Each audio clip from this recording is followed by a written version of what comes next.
Hello, I'm going to introduce myself. My name is Keniali Lopez, and I'm going to do the video response of the week number 3.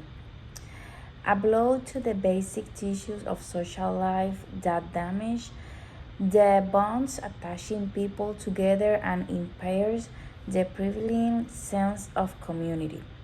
Before we can know how to explain this definition to a client, we must first understand it ourselves. We can start by defining what tissues are. A tissues is a set of cells that are very close to the each other, which are organized to perform one or more specific functions, and the collective trauma begins using a comparison with the tissues of to social life. Based on what the tissues are, we call say that the tissues are the basic union that we create in our society to unite as people, and when these tissues are affected by a collective trauma, society is affected because the fabrics that united us are damaged, and consequently and the damage to these tissues affect the predominant sense of society. So how will you explain this to a person who has been affected by collective trauma? During our routine life, we create ties in our society with the people we see close to us and in our community. But when we are all affected equally, for example, in a storm that left the community homeless, and those ties we had built are seen, affected because we are all going through a collective trauma where each one is unexpecting one of the worst moments of his life. The, and there is no interest in creating ties in those moments because they are only thinking about how to build their house, and all that is a normal in a collective trauma. What kind of impact may the stress of going through a disaster have on a person's mental well-being? First, people may experience psychological response to direct exposure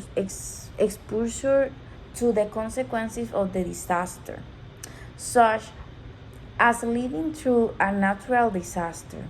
The other way that climate change can affect mental health is through indirect exposure. For example, watching a disaster unfold from afar or reading about a new scientific report. Those distress reactions can fade and heal over time, but they can also worsen if not recognized and treated, and can lead to significant and long-term mental health disorders such as anxiety, depression, post-traumatic stress disorder, or suicidal thoughts. According to report by American Public Health Association and Eco America, up to 54% of adults and 45% of children experience depression after natural disaster. Disaster affect people mental health differently, but certain factors make people more vulnerable to the psychological impact of natural disaster. People do not have to experience a natural disaster to suffer the mental health consequences by climate disaster. People do not have to experience natural disaster to suffer the mental health consequences of climatic change. Watching or reading about climate change and a natural disaster on the news, or hearing about friends and family experiencing extreme weather conditions can cause anxiety, depression, secondary trauma, and other psychological conditions. In an article published in September 2019, psychotherapist and author Linda Bussell and psychology professor Craig Shalkis put together a glossary on ecological anxiety. In the article, they explain that Kalkis prefers to refer to eco-anxiety as eco-fear because the former term implies a cause within the mind, while the latter acknowledges that this fear is a genuine and realistic response to external crises. Certain groups, such as children and people with pre-existing psychological conditions, may be at higher risk to experiencing negative mental health outcomes because vicarious exposure to disaster and weather news. In 2018, review of the psychological effect of climate change on children, Australian researchers found that climate change increases children's risk of developing post-traumatic stress disorder like PTSD, depression, anxiety, phobias, sleep disorders, attachment disorders, and substance abuse. The recovery process has a number of stages.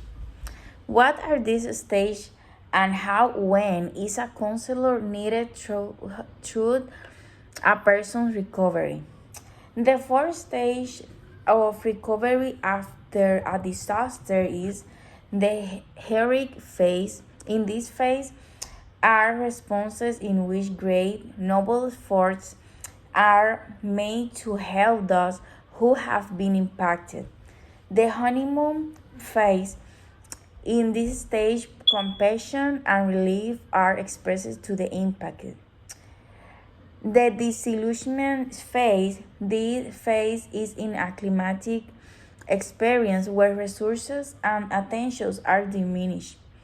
The reconstruction phase. This phase can last a long time and can possibly always be present. I believe that in all phases from the beginning, a person who is a victim of a crisis disaster should take care from the beginning. But if you must choose which stage to consider, a person should seek help from a serious therapist in the disillusionment phase. This is the phase where resources begin to diminish. And we can say that is the stage where the person begins to see the reality on their own and with the resources that they must work to face the catastrophe that has changed their entire life. And this stage is dangerous for the person because he may begin to have episodes of emotional crisis, and if he does not seek help in time, he may present a danger to his own life.